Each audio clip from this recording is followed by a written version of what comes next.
हाँ, आज का जो अपना क्वेश्चन है वो ये 6 नंबर जो क्वेश्चन है ये इम्पोर्टेंट है और आने की संभावना ज्यादा है, चांस है। और ये क्वेश्चन क्या है, हर जो क्वेश्चन होगा उसमें अपन क्या सेट भी कर सकते हैं अपने हिसाब से।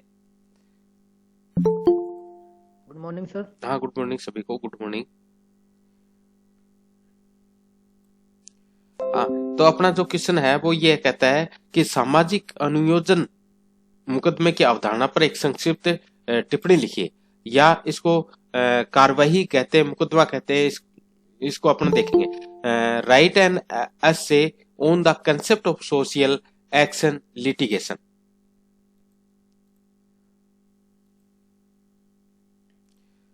या फिर इसको और करके अगर क्वेश्चन चेंज किया जाता है तो क्या बनाएगा, सामाजिक अनुयोज्य मुकदमे का अर्थ स्पष्ट कीजिए, कि explain the meaning of social action litigation.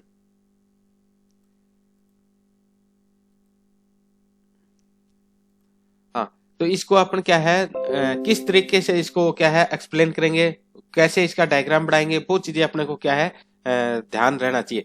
पहले इसका इंट्रोडक्शन में हम क्या लिखेंगे, इंट्रोडक्शन में बताओगे कि ये इस सोशल एक्शन लिटिगेशन का मीनिंग क्या होता है, किसको कहोगे आप सोशल एक्शन लिटिगेशन। तो इसको हिंदी में अपन पढ़ेंगे कि सामाजिक अनुयोजन मुकदमे की अवधारणा या कंसेप्ट है वो 20th सेंचुरी या 20वीं सदी के उत्तरार्ध की एक अनुपम उपहार माना गया है, एक गिफ्ट माना गया है।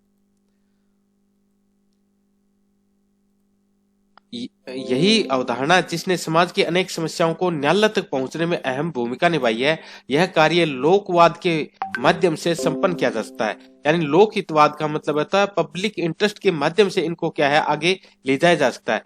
अब तक हमारे न्याय की परंपरा अवस्था रही है, परंपरागत जो व्यवस्था के अनुसार कोई भी पीड़ित व्यक्ति या व्यथित व्यक्ति, कोई भी विक्टिम पर्सन है, कोई भी एग्रीव्ड पर्सन है, या कोई भी प्लेंटिफ है, तो व्यक्ति की न्यायालय में दस्तक दे सकता है। यानी कोई भी व्यक्ति है वो वहां पे जाकर के न्यायालय में क्या है दस्तक दे सकता है, या उसकी ओर से कोई अन्य व्यक्ति न्यायालय में नहीं जा सकता। यानी पहले जो कंसेप्ट था यही था कि कोई भी व्यक्ति जो पीड़ित एग्रीव्ड पर्सन है या प्लेंटिफ है या क्या है विक्टिम है। यानी विक्टिम तो क्या अपने क्रिमिनल जो प्रोसीडिंग होती है वहां यूज करते हो, और जो प्लेंटिफ है वो सिविल मैटर में यूज किया जाता है। तो कोई भी चाहे तो प्लेंटिफ हो, चाहे तो एग्रीड पर्सन हो, चाहे वो क्या है विक्टिम पर्सन हो, तो वो खुद ही जाकर के अगर न्यायालय से मैं कहे कि मेरे साथ ये घटना इंसिडेंट हो गई, तो मैं मेरे को ये न्याय मिलना चाहिए या मेरे को ये चीज मिलनी चाहिए, तो वो खुद जाकर के कहता था। लेकिन बाद में धीरे धीरे क्या इसका कंसेप्ट को चेंज किया गया और कहा यदि यदि कोई निर्धन व्यक्ति या अन्य कोई किसी कारण से न्यायालय में जाने में इनकेपेबल है या असमर्थ है, तो वह न्यायालय से वंचित रह जाता है, वो कोर्ट में जा नहीं सकता था। फिर यदि किसी व्यक्ति का किसी मामले में सामान्य हित होता था तो उसी व्यक्ति को न्यायालय में जाना पड़ता था, उसकी ओर से अन्य व्यक्ति न्यायालय में दस्तक नहीं दे सकता था। लेकिन धीरे धीरे इस कंसेप्ट को क्या है चेंज आया, परिवर्तन हुआ, और एक समय ऐसा आया जब परंपरागत व्यवस्था का स्थान लोक हितवाद द्वारा ले लिया गया था। जो ट्रेडिशन जो चला आ रहा था कि जो जिसकी पीड़ा होती है वही व्यक्ति जाकर के न्यायालय में दस्तक दे या न्यायालय से क्या है न्याय की गुजार करे, या उससे न्यायालय से न्याय मांगने के लिए खुद जाए। लेकिन अब सामान्य हित के मामलों में किसी भी व्यक्ति, कोई भी ऑर्गेनाइजेशन संगठन या लोक हितवाद के न्यायालय से न्याय में दस्तक दी जाने लगी है। लेकिन इसके लिए आवश्यक यह रहा कि ऐसे मामले व्यापक जनहित से जुड़े हुए हों, या दूसरे शब्दों में ये कहा जा सकता है कि सामाजिक महत्व के मामले लोक हितवाद के मामले में आने लगे थे, या पीआईएल के माध्यम से क्या है जो पब्लिक इंटरेस्ट का मामला है उसी को क्या है आगे ले के जा सकता है। तो यही बातें क्या है अपने इसमें अपने इंग्लिश में अपने को देखने को मिलेंगी।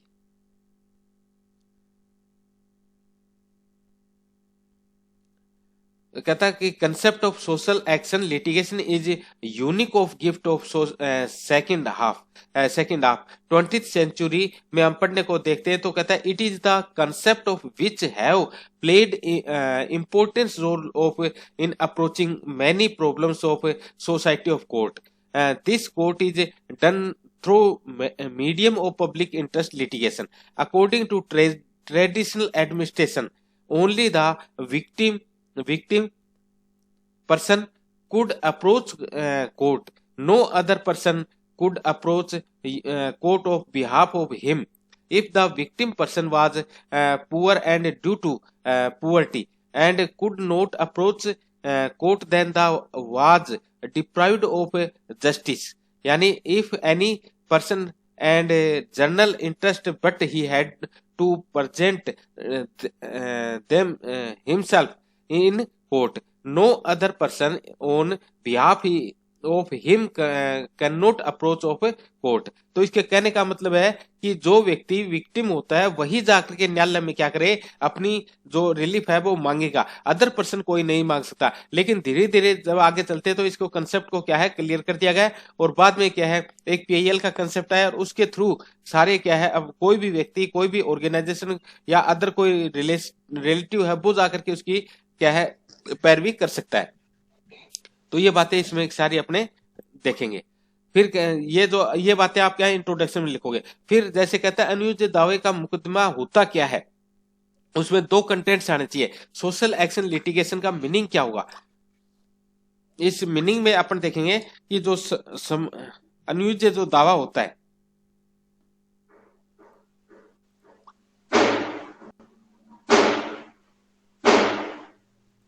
हाँ माइक को रखो भाई।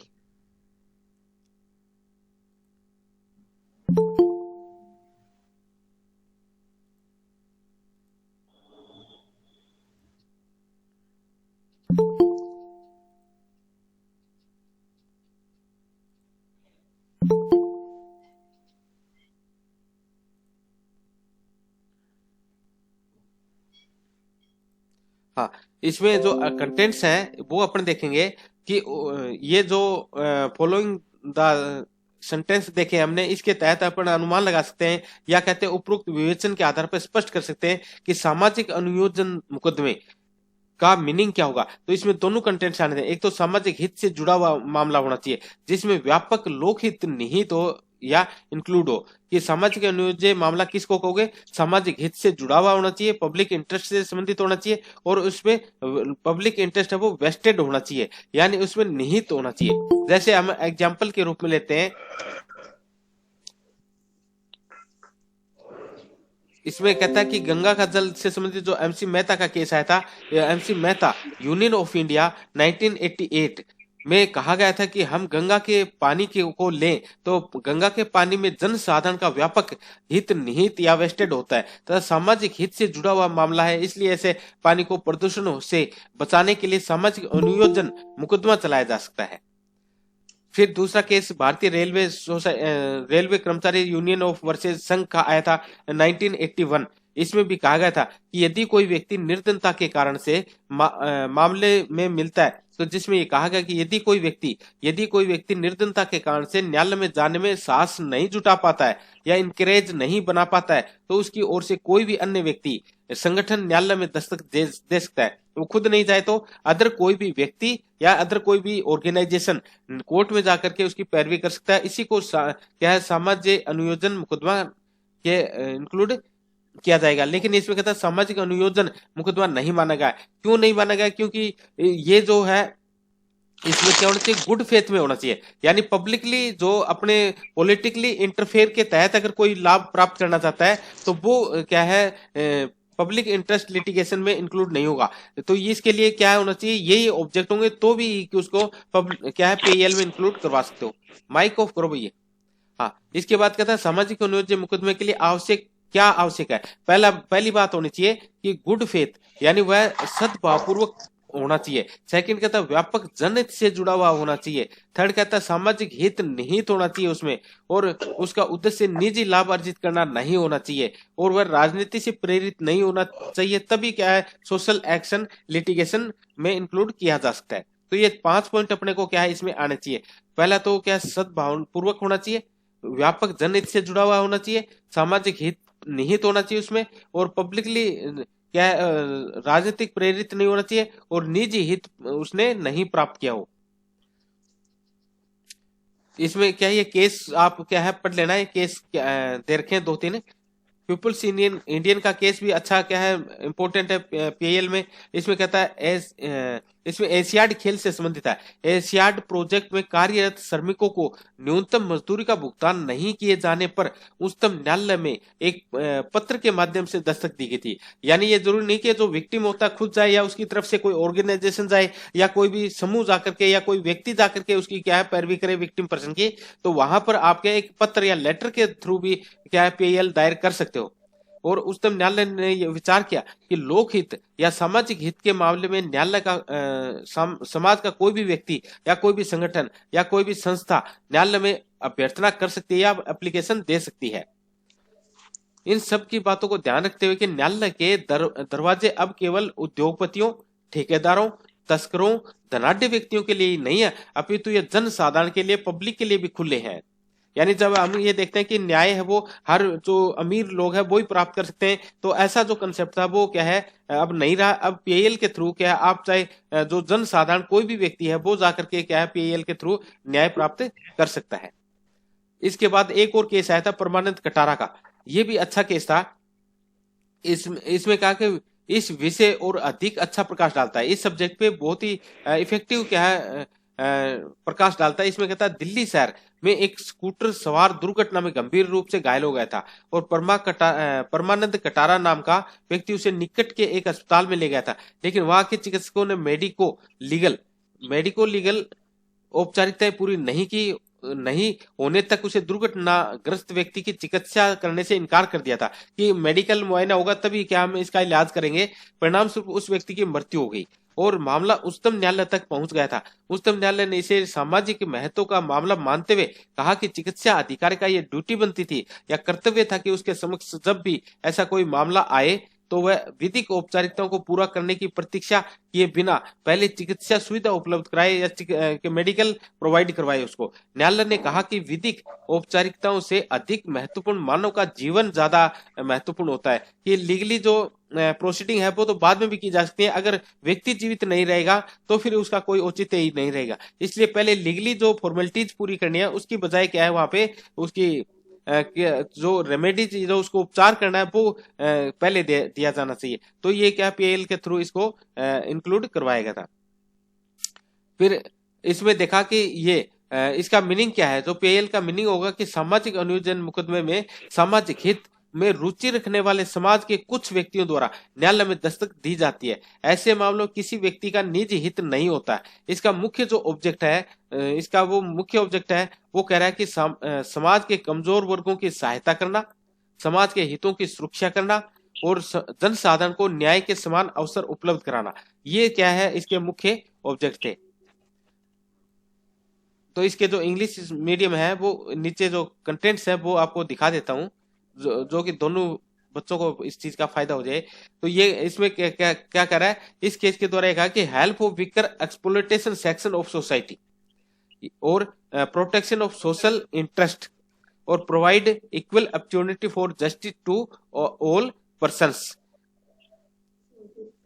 फिर कृष्णा अय्यर ने इसके बारे में कहा था कि describe such matters as class action, यानी सब व्यक्तियों के प्रति या सब जो वर्ग के जो व्यक्ति है उनको क्या है पीएल के थ्रू उनको क्या है रिप्रेजेंटेटिव किया जा सकता है। Action of social action litigation कहा जाता है, इसी को क्या अनुयोज्य दावा कहा जा सकता है। यानी इसका दूसरा जो मीनिंग है आप ये यूज कर सकते हो कि जहां अगर कोई केस दायर किया जाता है, अगर वहां पे कोई ऐसी लॉजिकली बात आती है तो कोर्ट खुद क्या है उस पर एक्शन ले सकता है, इसी को क्या सोशल एक्शन लिटिगेशन कहा जाएगा। तो ये इस तरीके से अपना क्या है एक क्वेश्चन इंपॉर्टेंट है क्लियर होता है।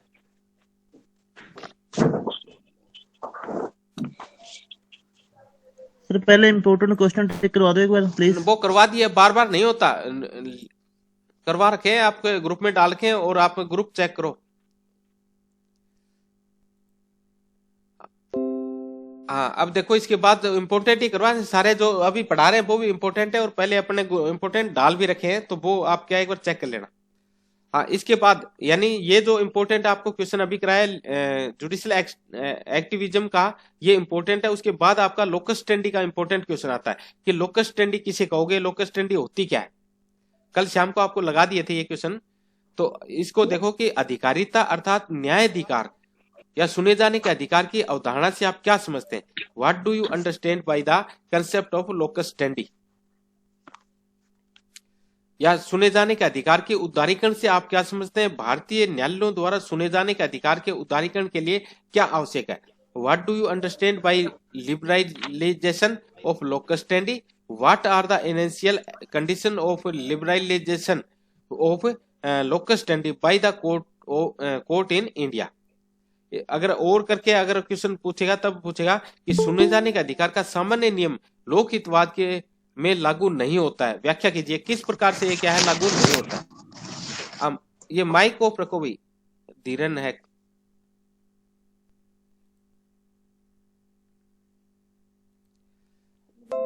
The general rule of locus standi does not apply in the matters of public interest litigation. Explain. सुने जाने के अधिकार की अवधारणा पर संक्षिप्त टिप्पणी लिखिए।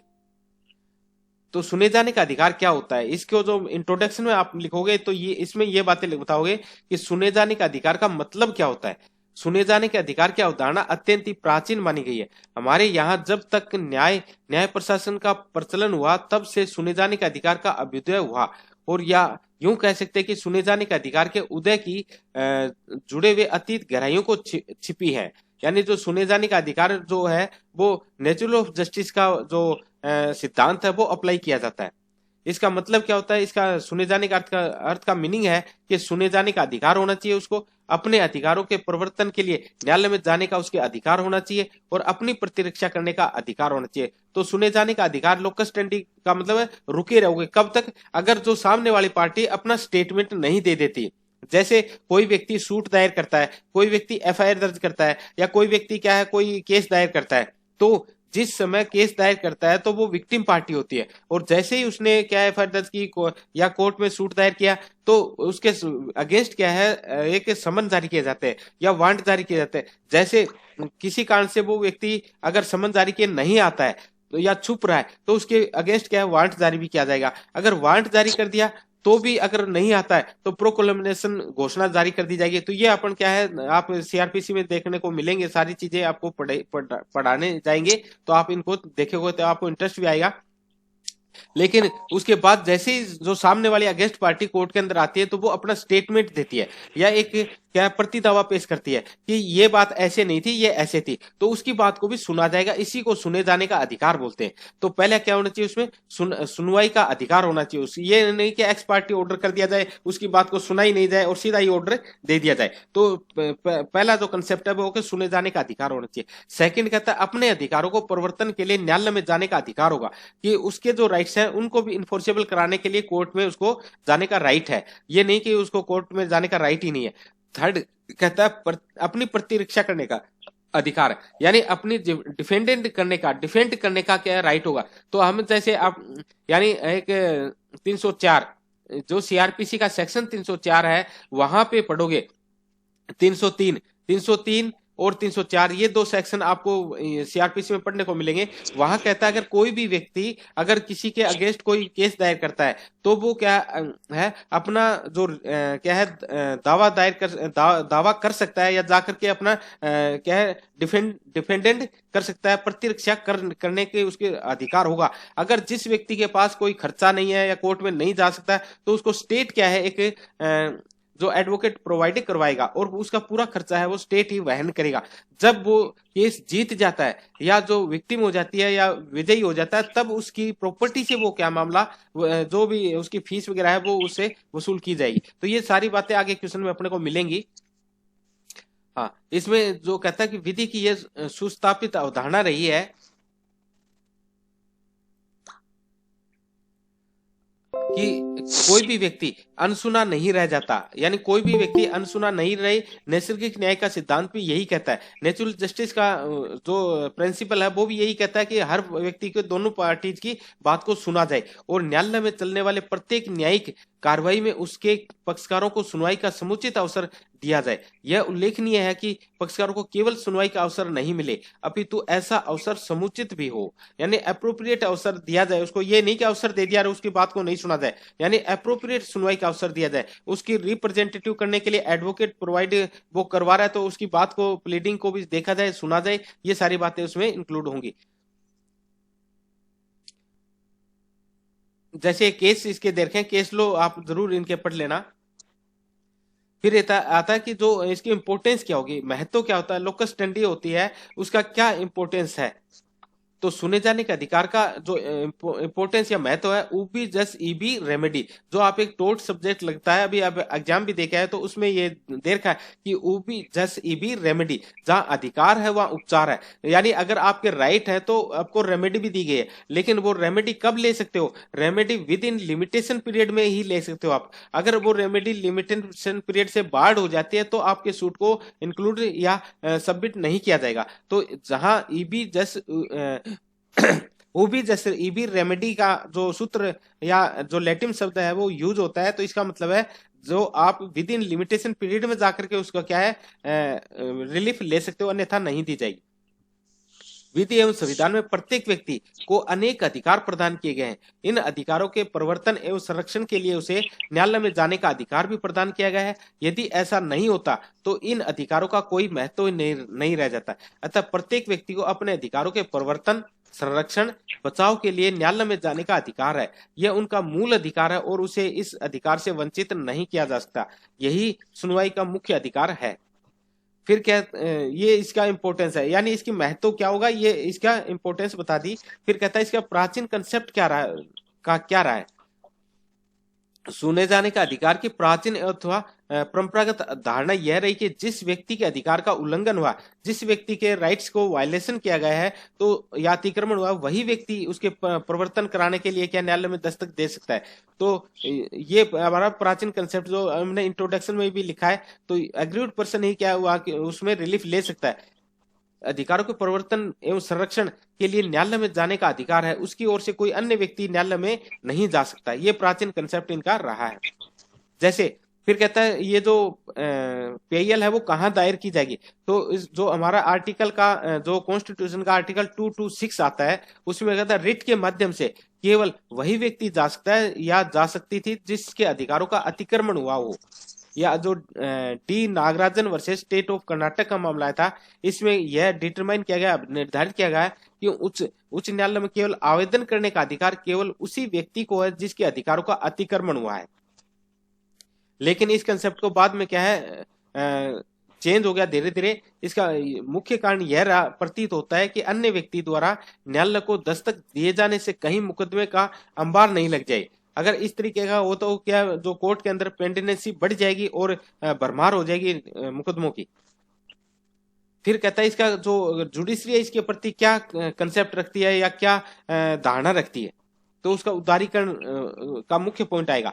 यानी जो जुडिशरी होती है, अगर पीआईएल के कोई भी मैटर आते हैं तो उसमें क्या है वो उदारीकरण का जो मैटर है, ये उदारीकरण का जो इंटरेस्ट है वो रखती है। यानी जो पीआईएल के मैटर आ गए तो उसमें हमेशा ही क्या उसके फेवर में ही मामला आएगा। हाँ, लेकिन समय के साथ इस प्राचीन परंपरागत अवधारणा में परिवर्तन आया और अब ये धारणा बनने लगी कि कोई व्यक्ति किसी भी कारण से न्याय से वंचित नहीं रहेगा। यदि कोई व्यक्ति अर्थाभाव अर्थार्थ निर्धनता व अन्य किसी कारण से न्यायालय में दस्तक देने में इनकेपेबल है या असमर्थ है, तो उसकी ओर से अन्य व्यक्ति संघ, संगठन या न्यायालय में दस्तक दे सकता है। इसी को क्या है पीआईएल या लोक हितवाद कहा जाने लगा।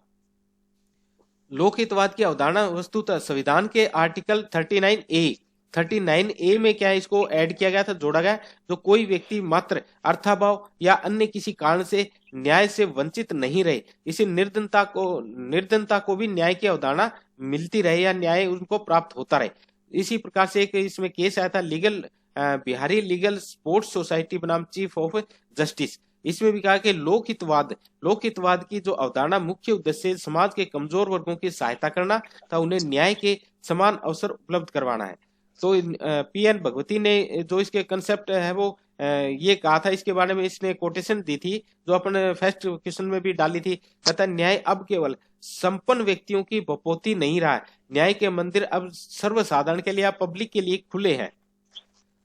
इसके बाद कृष्णा अय्यर ने भी क्या अपने कंसेप्ट को क्लियर किया था। इसने कहा पीड़ित या पीड़ित व्यक्ति जो सो विक्टिम पर्सन है या जो एग्रीड पर्सन है ही न्यायालय में जा सकने की संकुचित संकुचित जो धारणा है या जो छोटी जो भावना है या कंसेप्ट है उसको अब समाप्त कर दिया गया है और उसका स्थान अब वर्ग कार्रवाई यानी अब वर्ग कार्रवाई या क्लास ऑफ एक्शन या लोकहितवाद को या प्रतिनिधित्व रिप्रेजेंटेटिव एक्शन को आदि ने ले लिया है। यानी जो पीआईएल के थ्रू क्या है जो कमजोर वर्ग थे उनका स्थान उन्होंने ले लिया है और अब कोई भी व्यक्ति किसी भी सार्वजनिक हित से जुड़े मामलों में अपने एवं अन्य के हितों के संरक्षण हेतु न्यायालय में जा सकता है। फिर एक लोकस स्टैंडी का एक केस भी आया था। इस लोकस स्टैंडी को इस केस में कैसे क्या है इंक्लूड किया माना गया। तो कौन कौन से लोकस स्टैंडी के केस माने गए, तो एक तो MC Mehta versus union of India का था और जो गंगा जल से प्रदूषण से बचाने के लिए पब्लिक के हेल्थ को नुकसान नहीं हो इसको बचाने के लिए क्या है इसको पीआईएल में इंक्लूड किया गया था या पीआईएल माना गया था।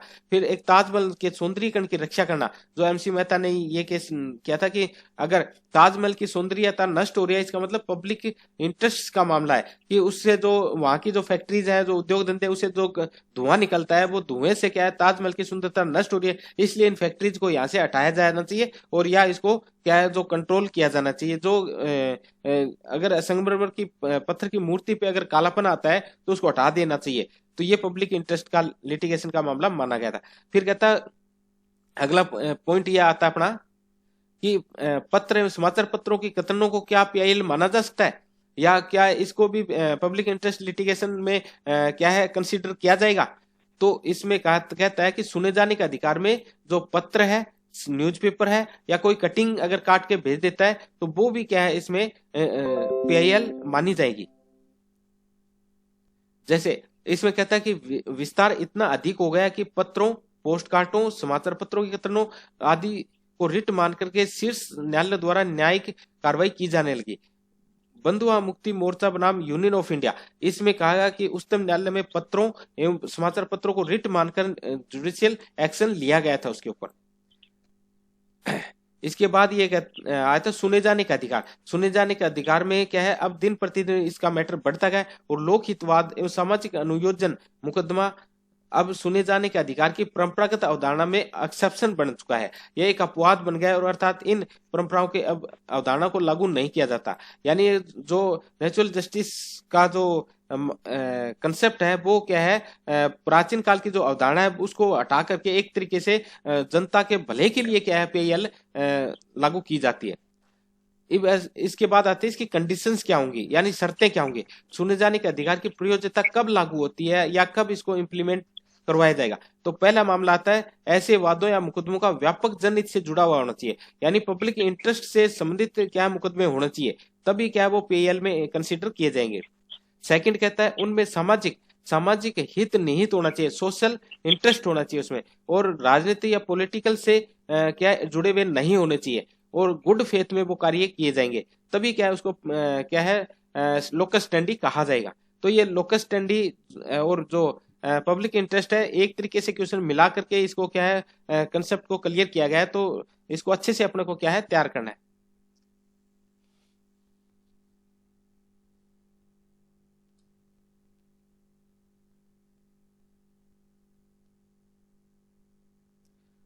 हाँ दोनों क्वेश्चन क्लियर है सभी को। जी सर। जी ठीक है।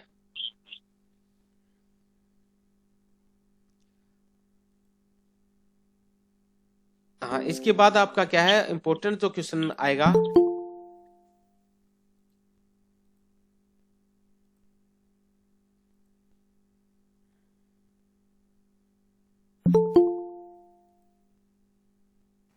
सर एक बात अखबार की कटिंग वाली समझ में नहीं आई जी। ये समझ में ये आई कि अगर पब्लिक से संबंधित कोई मैटर आता है जैसे आपने न्यूज़पेपर में कोई समाचार ऐसा पढ़ा कि वहां अन्याय हो रहा है तो उसकी कटिंग आप काट करके हाई कोर्ट में भेज सकते हो कि ऐसी ये सोसाइटी को क्या है नुकसान हो रहा है तो इसको क्या है आप इसके संबंध में एक्शन लीजिए। तो हाई कोर्ट क्या करेगा आपको खुद को जाने की जरूरत नहीं है ना पीड़ित को जाने की तरफ जरूरत है, उसके ऊपर एक्शन ले लेगा।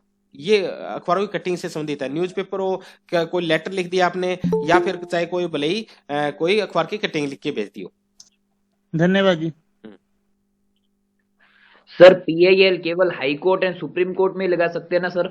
नहीं नहीं, ऐसा कुछ नहीं, कहीं भी लग सकती है, लेकिन इसका कंसेप्ट हाई कोर्ट और सुप्रीम कोर्ट ही कहता है। Okay, according to article 32 and 226 sir. हाँ हाँ। जी सर, थैंक यू।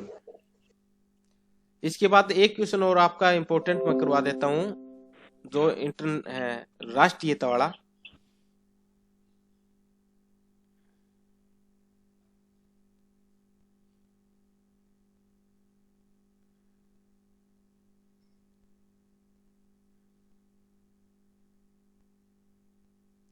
कितना नंबर क्वेश्चन है वो? विधिक राष्ट्रीय विधिक सहायता। 20 नंबर। ठीक है।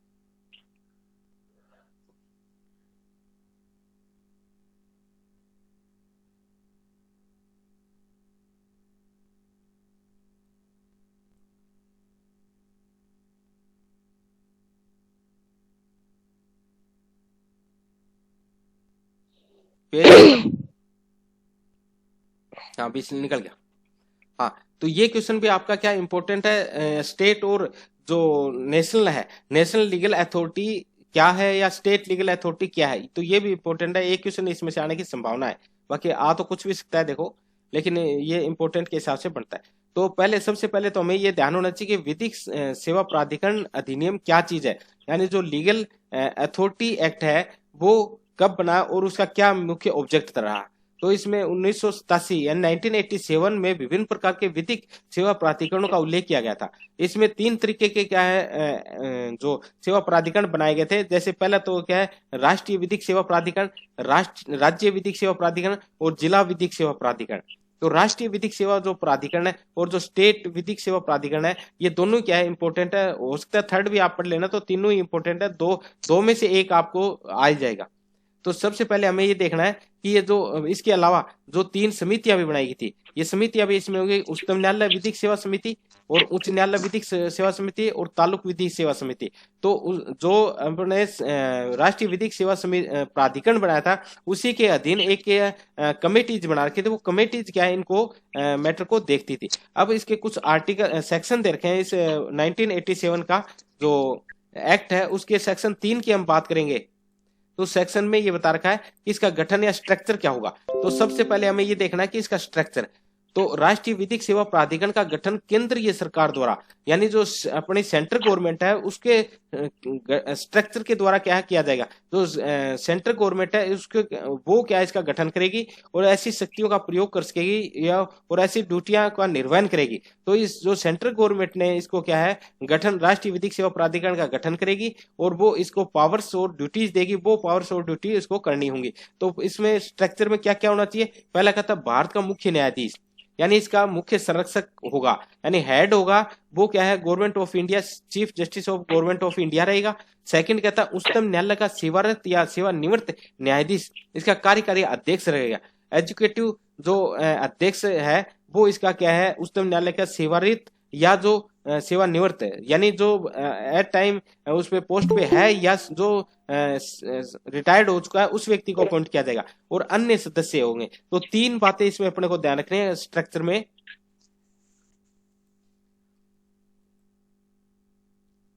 हाँ, पहला तो कहता है भारत का मुख्य न्यायाधीश, सेकंड उच्चतम न्यायालय का सेवारत या सेवानिवृत्त न्यायाधीश और अन्य सदस्य। अब क्या करता है अन्य कार्यकारी अध्यक्ष भारत के मुख्य न्यायाधीश से परामर्श करेगा। भारत के मुख्य न्यायाधीश से जो एजुकेटिव अध्यक्ष है, प्रेसिडेंट है, वो क्या करेगा राष्ट्रपति से, प्रेसिडेंट से एक परामर्श करेगा और कुछ व्यक्तियों को क्या नॉमिनेट करेगा, नाम निर्देशन करेगा। और नाम निर्देशन किन व्यक्तियों को करेगा कि अन्य व्यक्तियों की नियुक्ति भी राष्ट्रपति द्वारा ही की जाएगी। ऐसे नियुक्त करने से पूर्व राष्ट्रपति द्वारा भारत के मुख्य न्यायाधीश से परामर्श किया जाएगा और सदस्य की अहर्ता या क्वालिफिकेशन और अनुभव विषय शर्तें केंद्र सरकार तय करेगी। यानी इन व्यक्तियों की जो नॉमिनेट किया जाएगा, जो इनको अपॉइंट किया जाएगा, उसकी क्वालिफिकेशन क्या होगी, ये क्या है सेंट्रल गवर्नमेंट बताएगी हमें। उसी के अकॉर्डिंग क्या है उनको अपॉइंट किया जाएगा इस कमेटी क्या है लीगल अथॉरिटी एक्ट में के तहत। फिर कहता है इसमें एक सचिव होगा। सचिव कैसे अपॉइंटमेंट किया जाएगा, राष्ट्रीय विधिक सेवा प्राधिकरण के एक सचिव या मेंबर ऑफ सेक्रेटरी होगा और जिसकी नियुक्ति भारत के मुख्य न्यायाधीश के परामर्श से सेंट्रल गवर्नमेंट या केंद्र सरकार द्वारा की जाएगी। सदस्य सचिव के अहर्ताएं और अनुभव विषय शर्तें केंद्रीय सरकार ही तय करेगी। अन्य सदस्य सचिव ऐसी शक्तियों का प्रयोग ऐसे कर्तव्यों का निर्वहन करेगा जो केंद्र सरकार द्वारा विहित किए जाएं या राष्ट्रीय अध्यक्ष अथवा समुन्देशित असाइंड किए जाएं या सौंपे जाएं। फिर कहता है जैसे इनको सचिव को जो अपॉइंट कर दिया गया वो कितने साल तक कार्य करेगा, उसकी पीरियड ऑफ टाइम क्या रहेगा। तो इसका पीरियड ऑफ टाइम है जो इसका केंद्र सरकार जो टाइम देगी उसी के अकॉर्डिंग किया जाएगा कि राष्ट्रीय विधिक सेवा प्राधिकरण के सदस्य की पदावधि या सेवा शर्तें वे होंगी जो मुख्य न्यायाधीश के परामर्श से केंद्र सरकार क्या है डिक्लेयर करेगी। हाँ, फिर इसमें कहता है जो कर्मचारी काम करेंगे वो काम कैसे करेंगे। अपने कर्तव्यों के सुचारू रूप से निष्पादन करने के लिए एग्जीक्यूशन करने के लिए अधिनियम के अधीन राष्ट्रीय विधिक सेवा प्राधिकरण के आवश्यक संख्या में अधिकारियों और कर्मचारियों की नियुक्ति की जाएगी। यानी जितना सेंट्रल गवर्नमेंट को आवश्यक लगता है तो उतने कर्मचारी को अपॉइंटमेंट की जा सकती है। नियुक्तियां भारत सरकार के मुख्य न्यायाधीश से परामर्श के पश्चात केंद्र सरकार के द्वारा की जाएंगी और इनके वेतन, सैलरीज, अलाउंसेज और कंडीशंस मुख्य न्यायाधीश के परामर्श से ही किए जाएंगे। फिर इसमें कहता है राष्ट्रीय विधिक सेवा प्राधिकरण होता है, उसमें क्या क्या कार्य देखे जाएंगे। एक तो प्रशासनिक वे उसमें देखे जाएंगे कि उसके एडमिनिस्ट्रेटिव एक्सपेंसेस कितने हो रहे हैं या उसके सचिव के वेतन भत्ते क्या दिए जाएंगे और अन्य कर्मचारियों के वेतन भत्ते क्या दिए जाएंगे। ये क्या है जो मुख्य न्यायाधीश है क्या है सेंटर से गवर्नमेंट से कंफर्मेशन करने के बाद में उसके कंडीशंस रख दी जाएंगी। और ये कहां से दी जाएंगी, कंसोलिडेटेड ऑफ फंड यानी भारत की जो संचित निधि है, समेकित निधि या संचित निधि है वहां से वहन किए जाएंगे। यानी इनका जो वेतन, सैलरी, अलाउंसेज है वो कहां से दिया जाएगा, जो कि प्रेसिडेंट को भी और गवर्नर को भी और जो अपने जो सीजीआई है इनको वेतन कहां से दिया जाता है। ये आपका जो कॉन्स्टिट्यूशन का एक कंसोलिडेटेड ऑफ फंड और स्टेट ऑफ फंड जो मिलता है वहां से होता है। तो इसका जो फंड है वो समेकित विधि, जिसको भारत की संचित निधि भी बोलते हैं इसको, या कंसोलिडेटेड ऑफ फंड करते हैं, यहां से इनको पे किया जाएगा।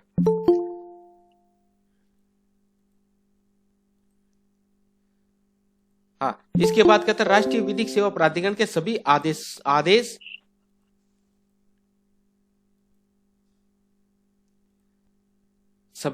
एवं विनिश्चय सदस्य सचिव अथवा ऐसे अधिकारी द्वारा अधिप्रमाणित अथेंटिकेशन किए जाए जिससे कार्यकारी अध्यक्षता द्वारा प्राधिकृत किया जाएगा। राष्ट्रीय विधिक सेवा प्राधिकरण कोई भी कार्य अथवा उसकी कार्यवाही मात्र इस कारण अविद्यमान नहीं समझी जाएगी कि उसको कोई पद रिक्त था या उसके गठन में त्रुटि हो गई थी। अगर इसी दौरान कोई प्रोसीडिंग इन्होंने अडॉप्ट कर लिया है तो वो वॉइड या शून्य नहीं मानी जाएगी कि उसका पद खाली था और उन्होंने ये डिसीजन दे दिया। तो भले ही वो पद खाली और अगर कोई प्रोसीडिंग अडॉप्ट कर दी गई तो वो वैलिड मानी जाएगी। तो ये अपना क्या है, इसमें स्ट्रक्चर में आप गठन में आप सारी चीजें बता दोगे कि कैसे इनको क्या है अडॉप्शन किया जाए। तो सेक्शन 3 में आप क्या बताओगे, इसका अगर कंक्लूजन अपन करें तो कंक्लूजन में आप पहले तो ये बताओगे कि कैसे अपॉइंटमेंट की जाती है।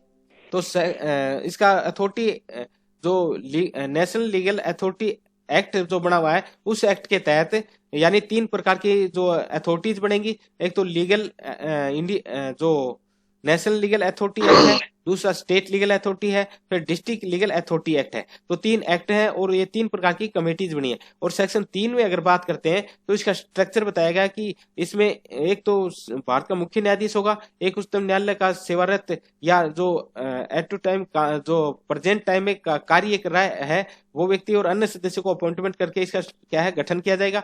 और इनका जो वेतन वगैरह है वो कंसोलिडेटेड ऑफ फंड से दिया जाएगा। इसके बाद अपन आते हैं क्या काम करेगा ये, इसका कार्य क्या होगा। तो कार्य वो सेक्शन 4 बताता है, कार्य या फंक्शंस है वो 4 बताता है क्या क्या काम करेगा। तो पहला काम करता है इस अधिनियम के उपबंधों के अधीन विधिक सेवा उपलब्ध कराने हेतु नीतियां एवं सिद्धांत बनाना, पॉलिसीज एंड प्रिंसिपल्स बनाने का काम इस नेशनल लीगल अथॉरिटीज का रहेगा।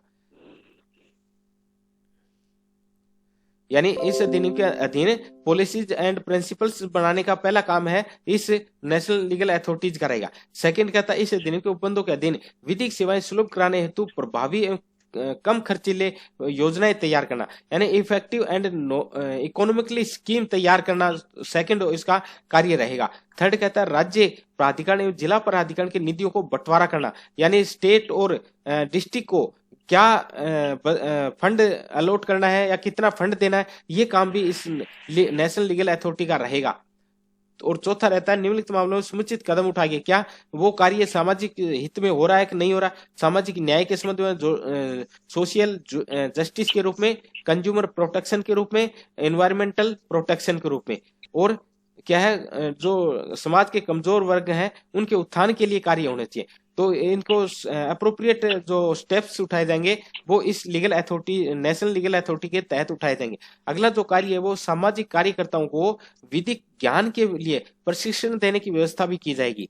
और यानी जो भी इस के जो कार्यकर्ता हैं, जो वर्कर्स हैं, उनको क्या है विधि के संबंध में लॉ का नॉलेज और ट्रेनिंग देना भी इसका मुख्य कार्य रहेगा। माइक बंद रखो राजेश सोनी। इसके बाद अगला जो काम है वो समाज के कमजोर वर्गों को विधिक अधिकारों से अवगत कराने और उन्हें लोक अदालत के माध्यम से अपने मामलों का निस्तारण करने के लिए प्रेरित करना है। और निमित्त ग्रामीण क्षेत्र, श्रमिक बस्तियों अथवा अन्य को विधिक सहायता शिविर आयोजित करना, लीगल एड कैंप्स भी लगाना क्या है मुख्य लीगल अथॉरिटी का कार्य रहेगा। बातचीत, समझौते में मध्यस्थता, जो नेगोशिएशन, कंसिलेशन एंड आर्बिट्रेशन के माध्यम से इन मामलों को सॉर्ट आउट करने का भी इनका क्या है मुख्य कार्य रहेगा। कि मामलों को निस्तारण हेतु लोगों को प्रेरित करने के लिए प्रोत्साहित, जैसे अपने लोक हितवाद के मामले देखेंगे तो वो इसी के माध्यम से क्या है सॉर्ट आउट किए जाते हैं। फिर विधिक सेवाओं के क्षेत्र में शोध की प्रवृत्ति को बढ़ावा देना, यानी इसमें विधिक सेवाएं जो है सर्विसेज, लीगल सर्विसेज है, उनमें क्या है सर्च करना कि कौन सी कार्य अच्छा हुआ है नहीं हुआ है। फिर इसके बाद विधिक संविधान के जो भाग 4A में जो अमेरिका है ड्यूटीज दे रखे हैं, 11 ड्यूटीज दे रखे हैं, 11 ड्यूटीज के को सही तरीके से इंप्लीमेंट करना, नागरिकों के मूल अधिकारों कर्तव्यों को प्रतिबद्ध सुनिश्चित करने के लिए आवश्यक कदम उठाएगा। और विधिक सहायता कार्यक्रमों का समय समय पर मूल्यांकन करना, और विधिक सेवा स्कीमों की क्रियान्विति के लिए राज्य एवं जिलों के स्वैच्छिक सामाजिक संगठन एवं संस्थाओं की अनुदान उपलब्ध कराना, ग्रांट इन एड देना। और बार काउंसिल ऑफ इंडिया से परामर्श कर विश्वविद्यालयों या महाविद्यालयों या जो यूनिवर्सिटीज और कॉलेजेज है उनको क्या है लीगल अथॉरिटीज क्लिनिक का विकास करना। कि हर कॉलेज में क्या है ये क्लिनिक भी खुलवाई जाते हैं, और गांव में आप जाते हो तो कैंप्स भी लगाए जाते हैं। या आपके कोरोना के काल में क्या है कोई कैंप वगैरह नहीं लग पाए हैं तो आपके हर कॉलेज क्या है एक एक कैंप भी लगवाता है गांव में जाकर के। विधि के संबंध में आपको जो लॉ का नॉलेज नहीं रखते उनको नॉलेज देना होता है, ट्रेनिंग देनी होती है, बताना होता है कि अगर ऐसा कोई मामला आता है तो आपको ये करना चाहिए, यानी एडवाइस भी दी जाती है। विधिक साक्षरता तथा विधिक चेतना, लीगल लिटरेसी और लीगल अवेयरनेस का प्रचार प्रसार करना होता है इसका काम। और विधिक सहायता के क्षेत्र में कार्य करने तो स्वैच्छिक संगठन को तैयार करना होता है।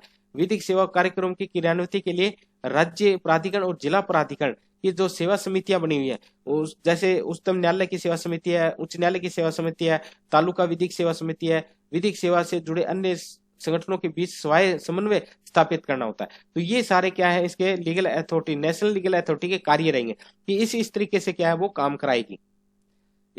इसके बाद जो सेक्शन 5 है, सेक्शन 5 कहता है कि राष्ट्रीय विधिक सेवा प्राधिकरण की इस अधिनियम के अधीन अपने कर्तव्यों के निर्वहन के लिए सरकारी एवं गैर सरकारी संगठनों के साथ समन्वय स्थापित करने का प्रयास करेगा। यानी उसके संबंध में क्या है हार्मोनियस बैठाने का प्रयास करेगा। तो ये आपने को 3 section legal national legal authority में एक्सप्लेन करने, सेक्शन 3, सेक्शन 4 और सेक्शन 5। 3 में तो आपको स्ट्रक्चर बतानी है, 4 में आपको एक्ट्स या उसके कार्य फंक्शंस बताने हैं, और 5 में उसको क्या है वो हार्मोनियस बैठा के रखे, चाहे तो गैर संस्था हो या सरकारी संस्था हो, उनके साथ एक तरीके से हार्मोनियस या भाईचारे की भावना को बढ़ाते हुए आगे कार्य करना चाहिए। तो ये आपका क्वेश्चन क्या है कंप्लीट होता है।